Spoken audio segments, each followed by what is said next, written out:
Damas y caballeros, buenos días. Mi nombre es Juan Francisco, y hoy hablamos sobre el libro Cómo ganar amigos e influir sobre las personas, escrito por Dale Carnegie. Espero que te sea útil y sobre todo, que te guste. A disfrutar. ¡Caracoles! Antes de comenzar el audiolibro, te he dejado un regalo en la descripción. No se lo digas a nadie. Es solamente para ti. Shh. Comencemos por una pequeña introducción.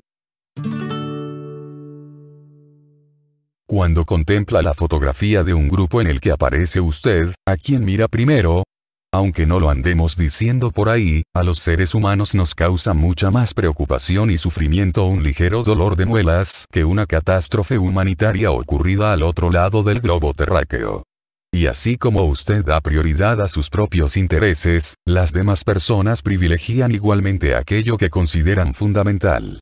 Piénselo entonces. Si usted quiere ganarse la simpatía de los demás, persuadirlos para que realicen o no ciertas acciones, y contribuir a que la vida de los otros sea mejor, lo primero que debe hacer es ponerse en el lugar de ellos e intentar saber qué es lo que quieren. Las siguientes reglas para tratar con los demás no son trucos mágicos que puedan arreglar la vida de nadie.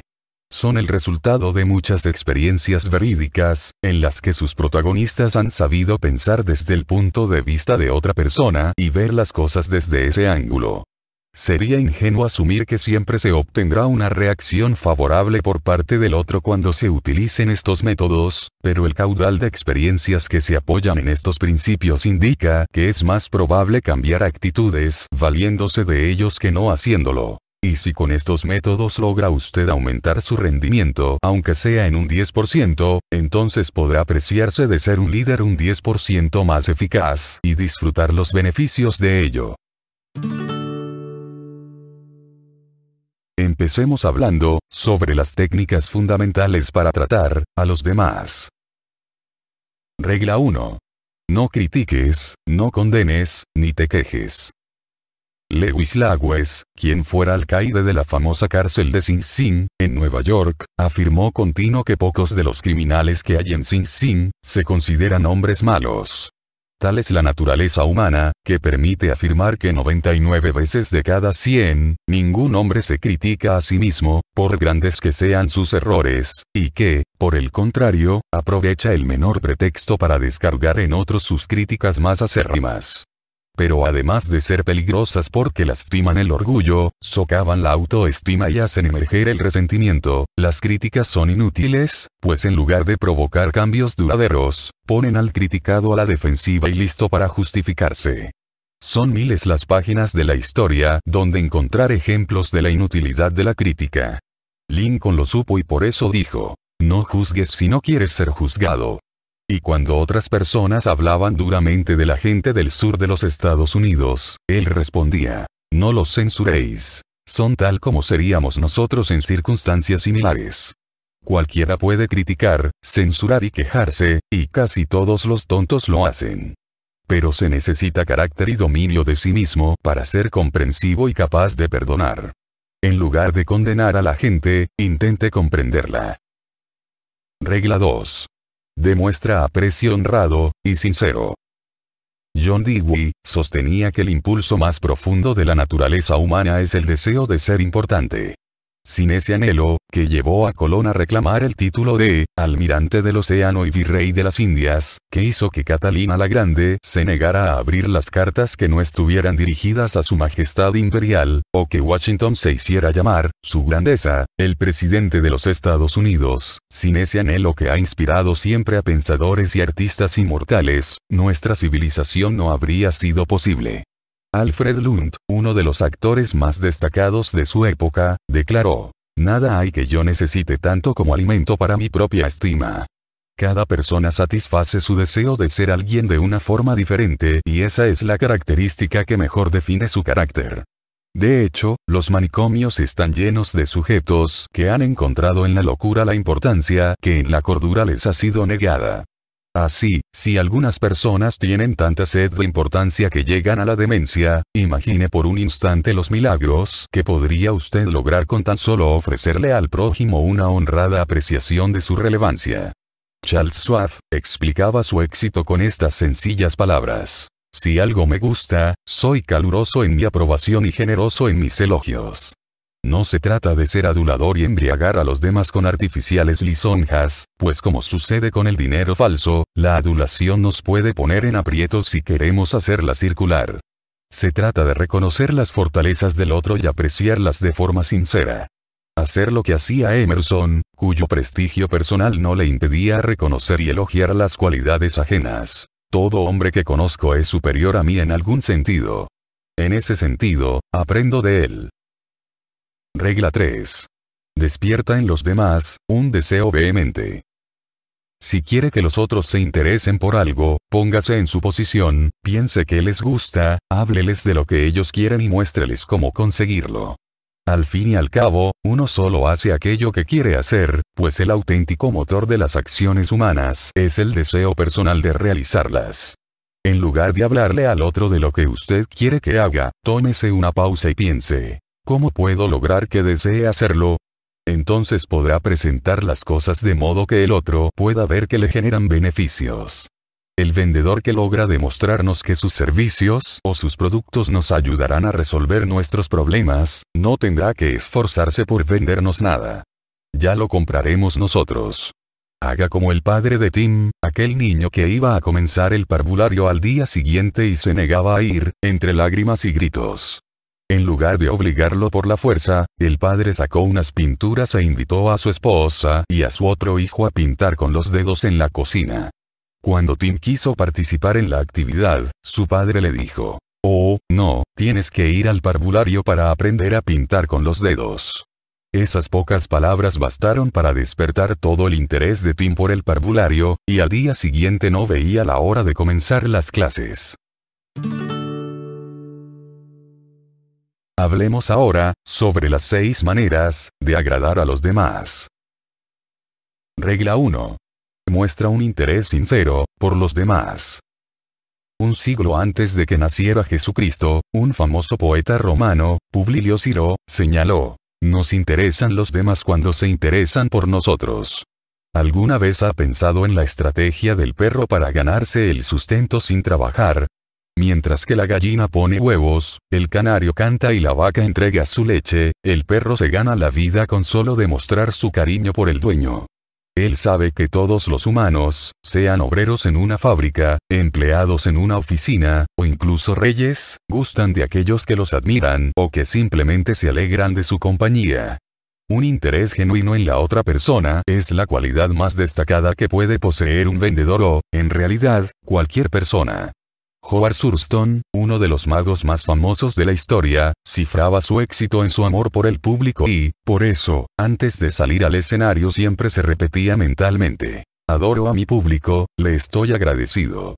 Igualmente, los biógrafos de Roosevelt no dejan de sorprenderse ante su capacidad para interesarse por cada persona, y cuentan que cuando volvió a la Casa Blanca, años después de su presidencia, saludó uno por uno a todos los empleados, incluido, por supuesto, el personal de limpieza.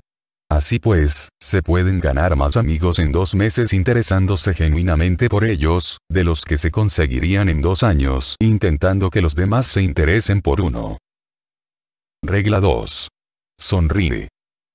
Ese perro que mueve la cola y brinca como un loco cada vez que lo ve, o ese bebé que le sonríe abiertamente y responde a sus gestos con un estallido de júbilo, pueden transmitirle más satisfacción a su alma que 1.000.000 de palabras elogiosas. Las acciones y los gestos dicen más que las palabras, por eso, una sonrisa sincera, de aquellas que transmiten un «me gusta usted», «me causa felicidad», «me alegro tanto de verlo», abre puertas, cierra negocios, y conquista corazones. El jefe de personal de una gran tienda de Nueva York afirmaba que prefería emplear a una vendedora sin instrucción, siempre que poseyera una sonrisa sincera, que a un doctor en filosofía con cara de pocos amigos. William Steinhardt, agente de bolsa en Wall Street, tras ser interrogado sobre las causas de su éxito, sostuvo: He llegado a la conclusión, de que las sonrisas me producen dinero, mucho dinero cada día. No en vano, los sabios chinos acuñaron el proverbio según el cual, el hombre cuya cara no sonríe, no debe abrir una tienda. Regla 3. Recuerda que para toda persona, su nombre es el sonido más dulce, y primordial en cualquier idioma. Estando en Escocia durante su infancia, Andrew Carnegie cazó una coneja y al poco tiempo se vio con toda una camada de conejitos, pero nada con que alimentarlos. Entonces se le ocurrió una brillante idea. Les dijo a los niños de la vecindad que bautizaría a los animalitos en honor de aquellos que le llevaran trébol y hierbas para alimentarlos. El plan rindió mágicos resultados y Andrew aprendió muy bien la lección. Por eso, años después, cuando le llamaban el rey del acero y quiso venderle raíles al ferrocarril de Pensilvania, cuyo presidente era Edgar Thomson, construyó en Pittsburgh una enorme planta de altos hornos a la que bautizó como Siderurgia Edgar Thomson. No es difícil adivinar a quién se realizó el pedido cuando el ferrocarril de Pensilvania necesitó raíles de acero. En otra ocasión, cuando la competencia con George Pullman, por lograr la supremacía en la venta de vagones dormitorio, estaba poniendo en jaque a ambas compañías, Carnegie se acercó a este último y le propuso que fusionaran las dos empresas. Pullman, que no parecía nada convencido, le preguntó, ¿qué nombre tendría la nueva firma? Ante lo cual Carnegie respondió, pues la Pullman Palace Car Company, por supuesto. En ese instante se inició una nueva etapa para la industria de los Estados Unidos. Toda información que demos o toda pregunta que formulemos adquirirá una relevancia singular si le agregamos el nombre de nuestro interlocutor. Esa sola palabra obra milagros y por eso los políticos saben muy bien que recordar el nombre de un elector es cualidad de estadista. Olvidarlo equivale a ir al olvido político. Regla 4. Sé un buen oyente. Anima a los demás a que hablen de sí mismos. Durante las horas más sombrías de la guerra civil, Lincoln escribió a un viejo amigo pidiéndole que fuera a Washington, y una vez allí, le habló durante horas acerca de la conveniencia de proclamar la liberación de los esclavos. Tras exponerle todos los argumentos a favor y en contra de tal decisión, y leerle artículos periodísticos y cartas que lo censuraban por no liberar a los esclavos o por el temor de que los liberara, Lincoln estrechó la mano de su viejo amigo, se despidió de él y lo envió de regreso a Illinois, sin haberle pedido consejo ni preguntarle siquiera su opinión. Lincoln solo quería un oyente amigo, comprensivo, ante quien volcar sus ideas. Lo mismo que buscamos nosotros cuando estamos en dificultades. Lo mismo que, por lo general, busca el cliente irritado, el empleado insatisfecho o el amigo disgustado. Muchas personas llaman a un médico cuando lo que necesitan es alguien que los escuche, afirmaba un artículo de Selecciones, del Reader's Digest. El quejica crónico, e incluso el crítico más violento, tenderán a suavizarse en presencia de un oyente que muestre paciencia y simpatía. Según Charles Eliot, quien fuera presidente de Harvard, no hay misterios en una feliz conversación de negocios. Es muy importante prestar atención exclusiva a la persona que habla. No hay nada más halagador que eso. Regla 5. Habla siempre de lo que interese a los demás. Cada vez que Roosevelt esperaba a un visitante, se quedaba hasta muy tarde, la noche anterior a su llegada, instruyéndose en el tema sobre el cual sabía que se interesaba particularmente el huésped esperado. Porque Roosevelt no ignoraba que el camino más corto hasta el corazón de otra persona consiste en hablarle de las cosas que le son más preciadas. Empresarios, vendedores y maestros han encontrado con asombro los grandes frutos que se obtienen cuando se logra establecer un vínculo sincero con los intereses del interlocutor. Regla 6. Haz que la otra persona se sienta importante, y hazlo, sinceramente. Casi todas las personas con las que tropieza se sienten superiores a usted en algún sentido, y un camino seguro para llegarles al corazón es hacerles comprender, de un modo muy sutil, que usted reconoce su importancia, y la reconoce sinceramente. Disraeli, uno de los hombres más astutos que han gobernado el Imperio Británico, afirmaba lo siguiente: hábleles a las personas de ellos mismos y lo escucharán durante horas. Hablemos ahora sobre las técnicas para lograr que otros piensen como tú. Regla 1. La única forma de salir ganando en una discusión es, evitándola. Benjamin Franklin, decía, si discute usted, y pelea y contradice, puede lograr a veces un triunfo. Pero será un triunfo vacío, porque jamás obtendrá la buena voluntad del contrincante. Solo hay una forma de ganar una discusión y esa forma es evitarla, como se evitaría una serpiente de cascabel o un terremoto. Casi siempre, al término de una discusión, cada uno de los contendientes se siente más convencido que nunca de que la razón está de su parte. Y si alguno se pretende ganador, por haber podido demostrar de forma lógica y pública el error de su contraparte, solo habrá tenido una victoria académica y teatral, bajo la cual se esconde la derrota de haberse fraguado la enemistad de alguien cuyo orgullo ha lastimado.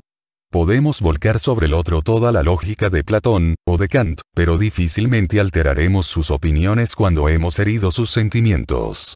Después de múltiples peleas con sus clientes, Paco, vendedor de una gran empresa maderera de Nueva York, comprendió que la compañía perdía mucho dinero a causa de las discusiones que él ganaba. Siempre será mejor la estrategia de aquel vendedor de camiones que respondía, cuando le objetaban que los de la competencia eran mejores, que efectivamente los camiones de la otra compañía eran excelentes, y que no se arrepentiría en caso de comprarlos. Cuando el posible comprador se quedaba sin palabras y no encontraba terreno para discutir, Paco aprovechaba entonces la oportunidad para mostrarle las cualidades del producto que él le ofrecía. Los malentendidos no se resuelven con discusiones o peleas, sino con tacto, diplomacia, conciliación y un sincero deseo de apreciar el punto de vista de los demás. Recordemos a Lincoln. Mejor es dar paso a un perro que ser mordido por él al disputarle ese derecho. Ni aun matando al perro se curaría de la mordedura. Regla 2. Demuestra respeto por las opiniones ajenas. Todos tendemos a pensar que si no siempre llevamos la razón, por lo menos la tenemos la mayor parte de las veces.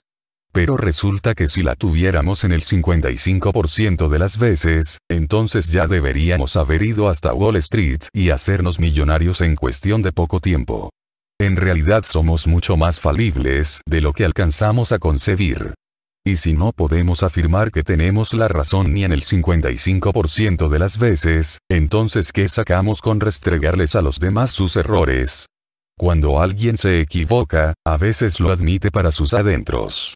Y si se le sabe llegar con suavidad y contacto, quizá lo admita ante los demás e incluso llegue a enorgullecerse de su franqueza y ecuanimidad al hacerlo. Pero nada de eso sucede cuando otra persona intenta meterle a golpes la dolorosa vergüenza de que no tiene razón. Si usted quiere demostrar algo, hágalo sutilmente, con tal destreza que nadie piense que lo está haciendo. Recuerde las palabras de Alexander Pope. Se ha de enseñar a los hombres como si no se les enseñara. Y proponerles cosas ignoradas como si fueran olvidadas. La siguiente cita del profesor James Harvey Robinson, tomada de su libro, La mente en proceso, resulta muy ilustrativa. A veces notamos que vamos cambiando de idea sin resistencia alguna, sin emociones fuertes, pero si se nos dice que nos equivocamos nos ofende la imputación, y endurecemos el corazón. Somos increíblemente incautos en la formación de nuestras creencias, pero nos sentimos llenos de una ilícita pasión por ellas cuando alguien se propone privarnos de su compañía.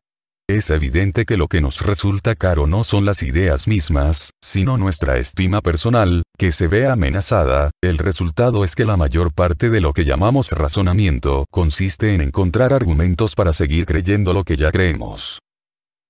Regla 3. Si estás equivocado, admítelo rápido y enfáticamente. Y jamás se verá en aprietos por admitir que quizás se equivoque y, por el contrario, dará a la otra persona el deseo de ser tan justo y ecuánime como usted, haciéndole admitir que ella también puede equivocarse. Cuando alguien tiene el valor de aceptar sus propios errores no solo evita las actitudes defensivas y los posibles conflictos, sino que muchas veces contribuye a resolver el problema creado por el error. Piénselo así. Si usted sabe que ha cometido un error y que los demás pueden llegar a darse cuenta, ¿no resulta preferible adelantárseles y reconocerlo por su propia cuenta?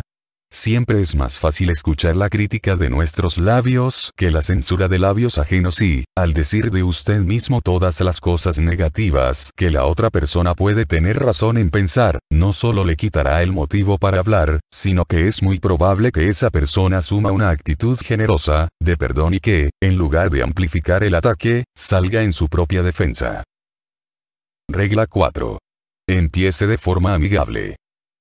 Tras una de las huelgas más cruentas en la historia de la industria norteamericana, en la que los belicosos mineros de la Colorado Fuel and Iron Company exigían un aumento salarial, y después del elevado saldo de destrucción, de heridos y hasta de muertos al intervenir el ejército, su presidente Rockefeller decidió personarse en el lugar de los hechos. En pocos días visitó los hogares de un gran número de trabajadores y, tras ello, logró convocar una reunión con los representantes de los huelguistas. Su discurso completo es una obra maestra. A esas personas que querían colgarlo de un árbol, Rockefeller les dirigió las palabras más gentiles y amistosas que alguien pudiera pronunciar. Poco después reiniciaron sus actividades y olvidaron incluso las protestas salariales que habían defendido de forma tan vehemente. Esto es parte de lo que les dijo. Este es un día de fiesta en mi vida. Es la primera vez que tengo la fortuna de encontrarme con los representantes de los empleados de esta gran compañía, sus funcionarios y superintendentes, todos juntos, y puedo aseguraros que estoy orgulloso de encontrarme aquí, y que mientras viva recordaré esta reunión. Si este meeting se hubiese efectuado hace 2 semanas, hubiera estado yo aquí como un extraño para casi todos vosotros, pues solo habría podido reconocer unas pocas caras. Pero he tenido la oportunidad de visitar durante la última semana todos los campamentos en las minas del sur y de hablar individualmente con casi todos los representantes, salvo los que se habían marchado. Después de visitaros en vuestros hogares, y de conocer a muchas de vuestras esposas e hijos, no nos reunimos aquí como extraños, sino como amigos, y en ese espíritu de mutua amistad me complace tener esta oportunidad de discutir con vosotros acerca de nuestros intereses comunes. Una vieja máxima reza que, se atrapan más moscas con una gota de miel que con un barril de hiel. ¿Qué habría sucedido si Rockefeller hubiese decidido apelar a las más grandes teorías económicas y a cálculos de absoluta precisión para demostrar a sus empleados que sus peticiones eran imposibles de satisfacer? Regla 5. Consigue que la otra persona diga sí, sí, e inmediatamente. Evite que su interlocutor diga que no en un principio, pues, como afirmó el profesor Robert Street, cuando una persona ha dicho no, todo el orgullo que hay en su personalidad exige que sea consecuente consigo mismo. Tal vez comprenda más tarde que ese no fue un error, pero de todos modos tiene que tener en cuenta su preciado orgullo. Cuantos más síes puedan obtenerse desde el inicio, mayores serán las probabilidades de captar la atención del interlocutor para plantearle la proposición final. Tal era la estrategia de Sócrates. El gran filósofo era demasiado sagaz como para decirles a los demás que se equivocaban. Toda su técnica, conocida hoy en día como el método socrático, se basaba en la obtención de respuestas afirmativas. Sócrates iba haciendo preguntas que sabía que su interlocutor respondería afirmativamente. Así, iba ganando una afirmación tras otra, hasta obtener una considerable cantidad de sillas a su favor. Entonces seguía preguntando hasta que al final, y casi sin notar cómo, su interlocutor se veía llegando a una conclusión que pocos minutos antes habría rechazado de forma enérgica. Regla 6. Permite que la otra persona sea la que más hable. Cuando uno de los grandes fabricantes de coches de los Estados Unidos realizaba el proceso de selección para adquirir las telas con las que tapizaría sus autos, el representante de una de las empresas concursantes, que había realizado un largo viaje y había preparado minuciosamente su presentación, llegó sin voz a la entrevista con los directivos de la empresa automotriz. Al entrar a la sala de juntas, sacó un papel y escribió: «Señores, he perdido la voz, no podré hablar». Entonces el director de la empresa le dijo que no se preocupara, que hablaría por él.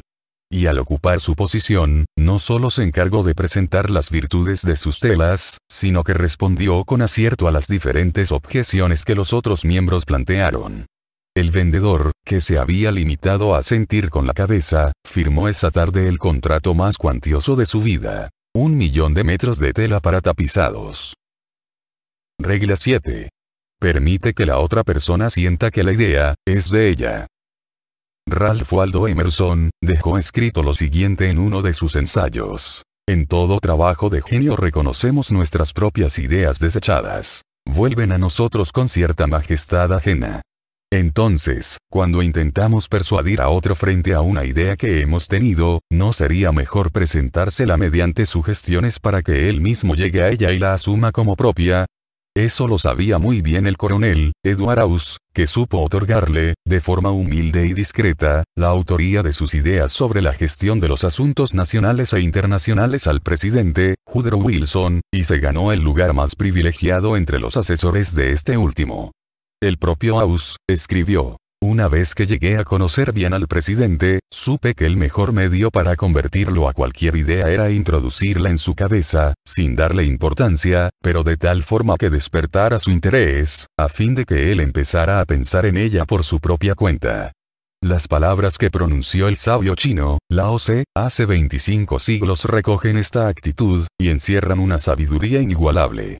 La razón por la cual los ríos y los mares reciben el homenaje de 100 torrentes de la montaña es que se mantienen por debajo de ellos. Así son capaces de reinar sobre todos los torrentes de la montaña. De igual modo, el sabio que desea estar por encima de los hombres se coloca debajo de ellos. El que quiere estar delante de ellos, se coloca detrás. De esa manera, aunque su lugar esté por encima de los hombres, estos no sienten su peso. Regla 8. Trata de ver honradamente las cosas desde el punto de vista de la otra persona. Cuando le preguntaron a Martin Luther King cómo podía él, siendo un pacifista, admirar al general de la Fuerza Aérea, Daniel Chappie James, este respondió con sabiduría: juzgo a la gente por sus principios, no por los míos. Cuando se quiere persuadir a alguien para que haga algo, las órdenes e imposiciones suelen ser inútiles y, por lo general, sus efectos no duran mucho más de lo que dura la presencia de la figura de autoridad. Cada uno de nosotros tiene siempre una serie de razones por las cuales piensa lo que piensa y hace lo que hace. Si logra usted ponerse en la posición del otro y desentrañar sus razones ocultas, entonces podrá ofrecerle argumentos persuasivos para que realice una acción o deje de hacer algo, al tiempo que se ganará su simpatía. Recuerde, además, que al interesarnos en las causas es menos probable que nos disgusten los efectos. Regla 9. Muestra simpatía por las ideas y deseos de la otra persona. La señora Norris, profesora de piano, encontró que Babette tenía cierto talento musical, pero supo que jamás llegaría a tocar bien el piano por culpa de aquellas largas uñas que ella cuidaba como si se tratase de un tesoro. Consciente de la importancia que para Babette tenían sus uñas, esta profesora asumió que, en caso de confrontarla y decirle que se las cortara, perdería inmediatamente a una prometedora aprendiz. Un día elogió sus hermosas uñas, felicitándola por la forma en que las cuidaba. Luego añadió que había notado en ella un excelente talento musical y le dijo que si quería progresar en el piano, quizás le convendría cortárselas algo más, pero que eso suponía un sacrificio que nadie podía exigirle. A la semana siguiente, la señora Norris comprobó con satisfacción que Babette se había cortado las uñas. Regla 10. Apele a los motivos más nobles. Antes de convertirse en un prestigioso editor, Cyrus Curtis buscaba artículos de escritores prestigiosos para sus revistas, aunque no estaba en condiciones de pagarles una suma siquiera cercana a la que ofrecían las demás publicaciones. Ante esto, decidió apelar a los motivos más nobles, y así logró convencer a muchos escritores que se encontraban en lo más alto de su fama para que escribieran en sus revistas. Se limitó a ofrecerles un cheque de $100 que no iría para ellos, sino para una institución de caridad. Cuando John Rockefeller quiso que los diarios dejaran de publicar imágenes de sus hijos, utilizó esta misma técnica. En lugar de arremeter contra los periodistas, les envió una calurosa carta en la que les decía: ustedes saben cómo son estas cosas. Algunos de ustedes también tienen hijos. Y saben que no hace bien a los niños gozar de demasiada publicidad. Cuando Lord Northcliffe encontraba en un diario una fotografía suya, que no quería que se publicara, escribía una carta al director en la que apelaba al respeto y al amor que todos sentimos por la madre, diciéndole: le ruego que no vuelva a publicar esa fotografía. A mi madre no le gusta. Regla 11. Dramatiza tus ideas. Los publicistas saben muy bien que el éxito del mensaje se cifra en la forma en que se presenta una idea y en la capacidad para atraer la atención de las personas. Vivimos en el tiempo de la dramatización, el cine, la televisión, y los medios lo hacen continuamente. Las meras palabras ya no suelen ser suficientes para despertar el interés. Hay que acompañarlas con gestos, con actos, con imágenes. Los fabricantes de un nuevo veneno para ratas, claramente conscientes de ese hecho, entregaron a los comerciantes un exhibidor para el escaparate con 2 ratas vivas dentro. La semana en que esas ratas se mostraron, las ventas se multiplicaron por 5. Regla 12. Lance, contacto, un reto amable. Charles Schwab, jefe de una fábrica cuyo personal rendía muy por debajo del nivel esperado, visitó la planta una tarde y tras preguntar cuántas cargas de horno había realizado el turno de día, pidió una tiza y trazó un gran 6 en el suelo.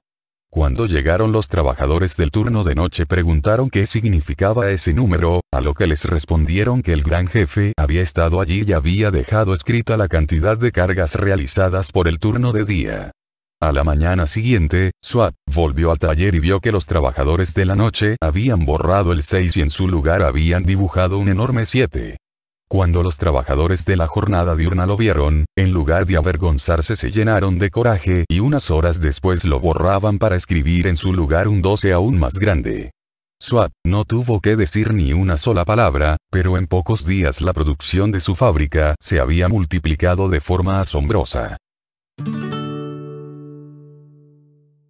Hablemos ahora sobre las técnicas para ser un líder e influir en la conducta de los otros. Regla 1. Empieza con elogio y aprecio sincero. Antes de introducir en su boca esos instrumentos que parecen tomados de una serie policíaca, el dentista utiliza novocaína para que usted no sienta el dolor. Dorothy Wroblewski, gerente de área del Federal Credit Union, en Nueva York, tenía una empleada que desarrollaba un excelente trabajo, pero arruinaba todo por su incapacidad de hacer balances. En lugar de despedirla, como todos le exigían, decidió hablar con ella un día, tras cerrar las puertas al público. Esto fue lo que hizo Wroblewski, según sus propias palabras. La felicité por su espíritu amistoso y abierto con los demás empleados, así como por la corrección y presteza con que trabajaba. Después le sugerí que revisáramos el procedimiento que usaba para hacer el balance del dinero en su caja. No bien comprendió que yo confiaba en ella, siguió mis sugerencias y no tardó en dominar sus funciones. Recuerde que el barbero enjabona la cara de su cliente antes de afeitarlo. Regla 2. Llama indirectamente la atención sobre los errores de los demás.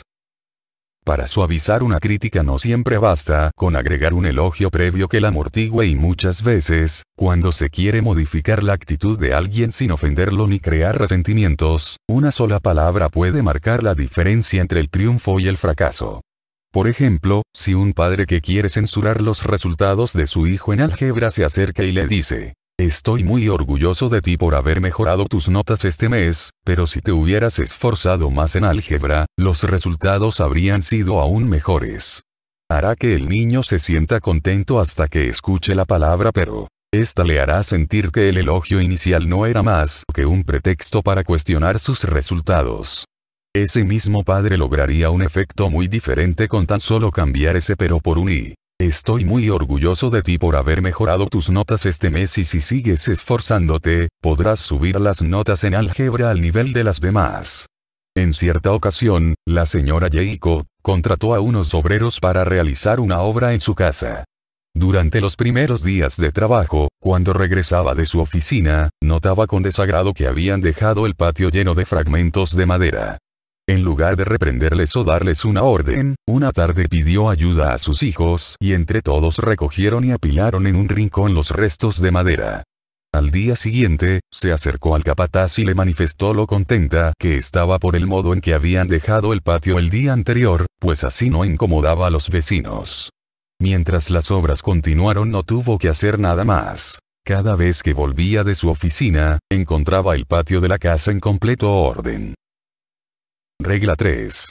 Habla de tus propios errores, antes de criticar los de los demás. Es mucho más fácil escuchar una lista de los propios defectos cuando el que la pronuncia comienza por admitir con humildad que él también está lejos de la perfección. Regla 4. Haz preguntas, en vez de dar órdenes. Owen Yan, prestigioso director de la General Electric, jamás dio una orden directa. Se limitaba a preguntar a los demás cómo consideraban que debía hacerse algo y a sugerir sus puntos de vista al respecto. Luego dejaba que ellos decidieran su propia forma de proceder y que fueran aprendiendo de sus propios errores. Hacer preguntas no solo hace que las órdenes resulten más aceptables, sino que con frecuencia estimula la creatividad de la persona a quien se interpela. Además, es mucho más probable que la gente acepte con gusto una orden si ha participado en el proceso de decisión que la antecede. Regla 5. Permite que la otra persona salve su propio prestigio. Antoine de Saint-Exupéry escribió: no tengo derecho a decir o hacer nada que disminuya a un hombre ante sí mismo. Lo que importa no es lo que yo pienso de él, sino lo que él piensa de sí mismo. Herir a un hombre en su dignidad es un crimen. ¿Cuántos de nosotros desconocemos el valor que para cada uno tiene su propio prestigio y criticamos a los demás en público, descubrimos sus defectos o pisoteamos sus sentimientos? Cierto contador público que contrataba empleados por temporadas tenía que enfrentarse al final de estos periodos a la incómoda tarea de realizar despidos. La naturaleza de su negocio no le permitía mantener a los trabajadores, y a pesar de que ellos lo sabían, siempre surgía el rencor cuando les anunciaba que el contrato no sería renovado. Hasta que decidió cambiar de técnica e informarles del despido con estas palabras: ha trabajado usted muy bien. La vez que lo enviamos a Nueva York, tuvo una misión difícil. No obstante, la cumplió usted con grandes resultados, y queremos hacerle saber que la casa se siente orgullosa de usted. Progresará mucho, donde quiera que trabaje. La casa cree en usted, y no queremos que lo olvide. El efecto obtenido calmaba los ánimos. Los trabajadores salían satisfechos de sí mismos y no sentían que los habían echado a la calle. Además, cuando los volvían a necesitar, llegaban de nuevo agradecidos. Regla 6. Elogia el más pequeño progreso, y además, cada progreso. El reconocido psicólogo Skinner realizó experimentos con animales y con seres humanos y demostró que al reducir las críticas y aumentar los elogios, se logra reforzar lo bueno que hace la gente y disminuir lo malo, que tiende a atrofiarse por falta de atención. Para modificar una conducta, resultan mucho más efectivos los estímulos positivos que los castigos. Hay que dar golosinas en lugar de látigo. Y así como las adulaciones vacías o falaces no surten ningún efecto, asimismo resulta mucho más provechoso un elogio concreto que una alabanza inespecífica. Muchos maestros saben que para fortalecer las actitudes de sus estudiantes no basta con decirles que son buenos, sino que conviene señalar específicamente los puntos en los cuales destacan, para que el elogio se vuelva significativo y la otra persona lo reciba como sincero, no como algo que le dicen solo para hacerle sentir bien. Regla 7. Atribuye a la otra persona una buena reputación, para que se interese en mantenerla. Si usted ayuda a construirle a otra persona una excelente reputación, podrá apreciar los enormes esfuerzos que hará para no desmentirla. Extendiendo la máxima de Shakespeare, que afirma: asume una virtud si no la tienes. Se le deben atribuir a los otros las virtudes que no poseen si se quiere que ellos mismos las cultiven. Cuando alguien ha gozado con el prestigio que le otorga una característica sobresaliente, hará enormes esfuerzos por ratificar ese prestigio. Al iniciar el año escolar, cierta profesora notó que entre sus alumnos se encontraba Tommy, un chico problemático del que todas sus colegas hablaban con temor. Al leer la lista por primera vez hizo un comentario a cada niño y, al llegar a Tommy, le dijo: tengo entendido que tienes alma de líder. Dependeré de ti para que me ayudes a hacer de esta división el mejor de los cuartos grados. En las siguientes semanas reforzó esta reputación, felicitando a Tommy por cada cosa que hacía y comentando en público sus excelentes habilidades. Efectivamente, Tommy no defraudó a la profesora. Regla 8. Alienta a la otra persona. Haga que los errores parezcan fáciles de corregir. Dígale a un niño, a un empleado o a cualquier persona que es estúpido o incapaz, que todo lo hace mal y que sus defectos son incorregibles, y habrá destruido todo incentivo para que trate de mejorar. Muéstrele, por el contrario, la forma fácil de hacer las cosas y su confianza en que puede mejorar, y verá cómo ella misma practicará con entusiasmo hasta llegar a superarse. Regla 9. Procura que la otra persona se sienta satisfecha de hacer lo que usted sugiere. Cuando Woodrow Wilson, entonces presidente de los Estados Unidos, quiso enviar a un emisario de paz para que se reuniera con los líderes inmersos en la Gran Guerra en la Europa de 1915, designó para ello a su amigo íntimo, el coronel Edward House. Como Wilson sabía que William Jennings Bryan, secretario de Estado y abogado de la paz, ansiaba profundamente hacer ese viaje, le asignó también a House la espinosa labor de informar a Bryan que el seleccionado había sido él. Bryan estaba muy decepcionado cuando supo que yo iba a Europa como emisario de paz, escribió el coronel House en su diario. Dijo que había pensado ir él, yo le contesté que el presidente consideraba imprudente efectuar esta gestión de forma oficial, y que el viaje de Bryan despertaría mucha atención y la gente se preguntaría por qué iba a Europa. Bastó con insinuarle a Bryan que él era demasiado importante para aquella misión, para que este último se quedara satisfecho en los Estados Unidos y continuara siendo un funcionario ejemplar.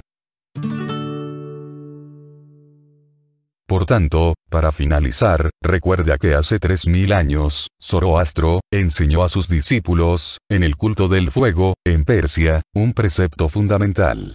Confucio lo predicó en China hace 24 siglos. Buda lo promulgó en las orillas del Ganges. Lao Tse lo inculcó a sus discípulos en el valle del Han. Ese precepto constituye, probablemente, la regla más importante del mundo. Jesús, que también lo enseñó en las montañas de Judea, hace 19 siglos, lo resumió en el siguiente pensamiento: haz al prójimo lo que quieras que el prójimo te haga a ti. Las reglas que aparecen aquí no son más que derivaciones de este precepto. El testimonio de infinidad de personas, en diversas épocas y lugares, constituye una muestra fehaciente del poder que tiene comprender al otro y comportarse frente a él de la misma forma en que uno quisiera ser tratado, si se encontrara en la misma situación.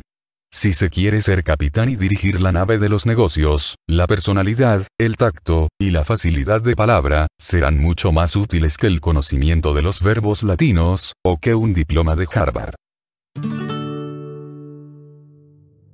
Y aquí termina el libro, Cómo ganar amigos, e influir, sobre las personas. Escrito por Dale Carnegie. Espero que te haya gustado, y si es así, te agradecería que le dieses al botoncito del like, que es gratis, joder. Gracias por la atención. Y que tengas un buen día. Atentamente, tu sexy lector, Juan Francisco.